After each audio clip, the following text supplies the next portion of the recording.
कक्षा 7 की संस्कृत पाठ्य पुस्तक रुचिरा भाग 2 के 10 पाठ समवायो है दुर्जय, समूह को जीतना कठिन है, एकता में शक्ति है का हिंदी अनुवाद नीचे दिया गया है।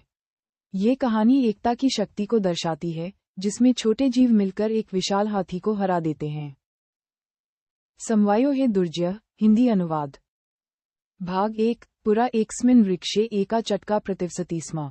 कालेन तस्याः सन्तति जाता। एकदा कश्चित् प्रमथगजः तस्य वृक्षस्य अधः आगत्य तस्य शाखा शुण्डनत्रोट्यत्। चटकायाः निभुवि अपतत्। तेन अंडानि विशीर्णानि। हिंदी अनुवाद। पुराने समय में एक पेड़ पर एक चिड़िया रहती थी। समय के साथ उसकी संतान उत्पन्न हुई। एक बार किसी मतवाले मस्त हाथी ने उस पेड़ के नीचे आकर उसकी पेड़ की शाखा को सूंड से तोड़ दिया। चिड़िया का घोंसला जमीन पर गिर गया। उससे घोंसला गिरने से अंडे टूट गए। भाग 2 अथ सा चटका व्यल्पत। तस्याः विलाप श्रुत्वा काष्ठकूटः नाम खगः दुखेन तां अपृच्छत् भद्रे की अर्थ विल्पसि इति।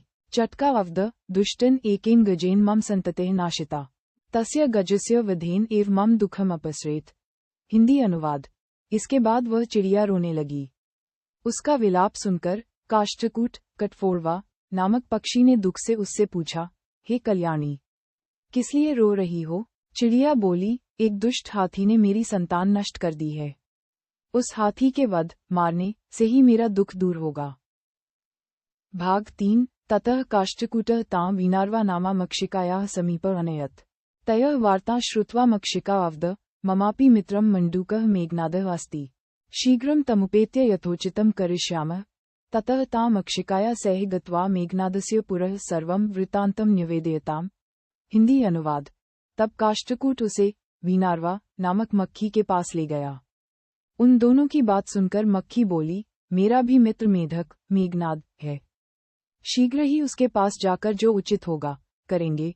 तब वे मक्खी के साथ जाकर मेघनाद मेढक के सामने सब समाचार कह दिया।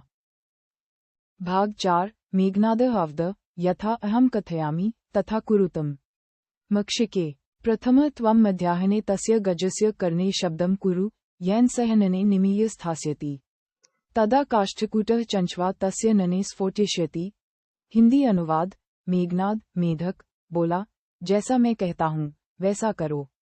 मक्खी, पहले तुम दोपहर में उस हाथी के कान में आवाज करो, जिससे वह आंखें बंद करके बैठ जाएगा। तब काष्ठकूट चोंच से उसकी आंखें फोड़ देगा। भाग 5 एवं सह गजः अंधः भविष्यति। तृषातः सह जलाशयं गमिष्यति।